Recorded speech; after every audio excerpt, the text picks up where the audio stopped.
One of the central principles that I use as a physical therapist, as a physiotherapist, is this idea of load management. All this means is that you are going to apply stress to your body, and it's important that you track that stress, and more importantly, track how you respond to that stress, and then you adjust accordingly. Training really should just be individualized in that way. And everything goes into load management. So even if I have a 9 by 9 bench workout listed, but I only slept 2 hours the night before, load management principles would have you either drop the weight way down on that 9 by 9, or here's a thought, let's do less than 9 sets of bench press. It's as simple as that. Now, load management has been much maligned in the media. I know that NBA fans shake their fists at the screen when they see their favorite stars sitting on the bench. And let's not forget the poster child of load management, Kawhi Leonard, my boy. I own many a pair of his shoes. Kawhi Leonard was rested quite a bit for many seasons, and fans and commentators and everybody was chiming in and saying, "Oh, he doesn't want to play, or he's just waiting for the money, and he's not. He skipped the Olympics, and he's there. He's got some ulterior motive." But potentially, he was really injured. I don't know if you've ever had to recover from an ACL. I've rehabbed ACLs.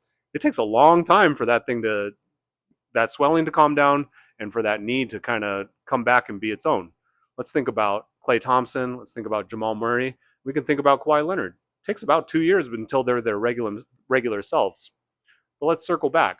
So load management is being ripped on by all these ex-players and ex-professional players, sports commentators, uh, fans, what have you. But then Kawhi gets rested and then has this crazy look. I can only speak to it as a Warriors fan.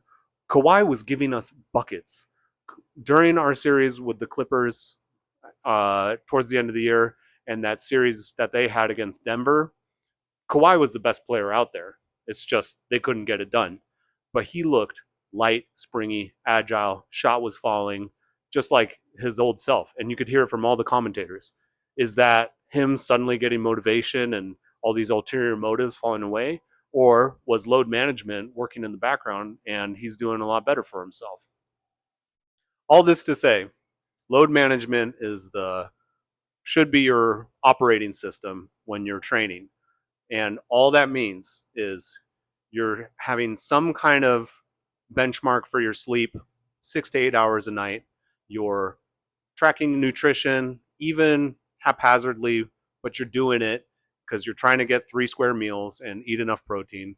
And most importantly, you're tracking your training so that you know your 9 by 9 bench is the reason that your pecs feel like they're going to fall off. And using load management principles, you're thinking to yourself, oh, hey, maybe I can just uh, do less sets and do less reps and feel a lot better the next time this workout comes around. So, ways that I use load management in my own training is simple.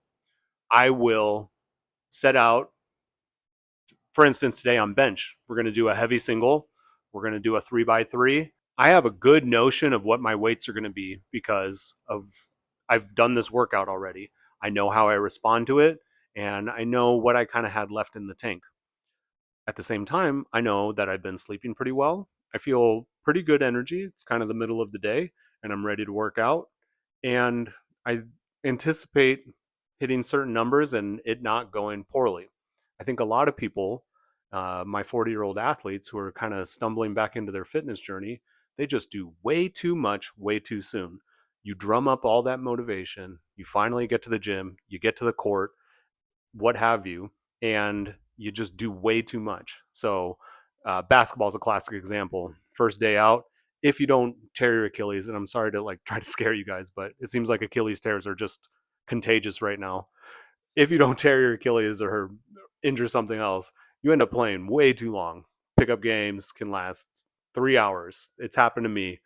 And once the game's going, and you're flowing, and it's hard to leave. I get it, but that can be deleterious. Just absolutely wipe out your tendons and your joints, and you're going to pay for it later. That is not good load management. A better strategy would be, I'm going to play every other game, or I'm only going to play one game and maybe work on some dribbling on the side and give my body rest, and then every 30 minutes I'll play one quarter or one game, what have you.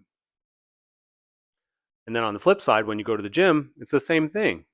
Have some reasonable amount of sets and reps that you're going to accomplish on an exercise, and progress it slowly. Your first, gosh, I'm going to say this, 10 to 15 sessions back in the gym when you've had a layoff should be very underwhelming.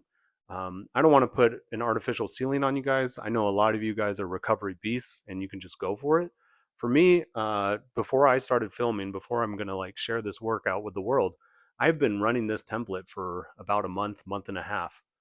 Um, and it's not just this bench workout. It's this bench workout plus all the basketball I play, taking into account my sleep, my work schedule, all the sprinting volume, all the jumping volume, all the other weightlifting volume that I do, to see how this fits in the entire picture.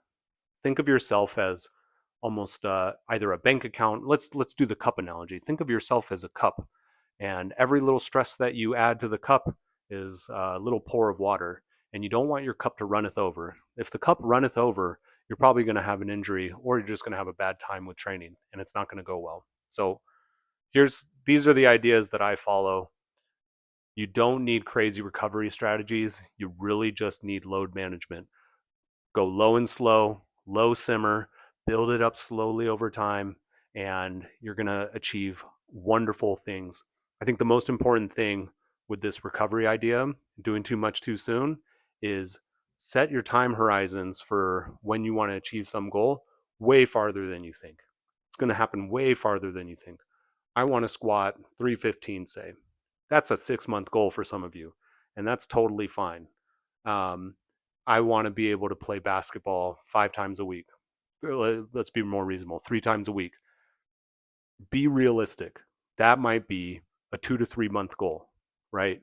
Of you steadily participating more and more, recovering, taking care of yourself, and managing how much you're actually playing out there and how hard you're playing, honestly.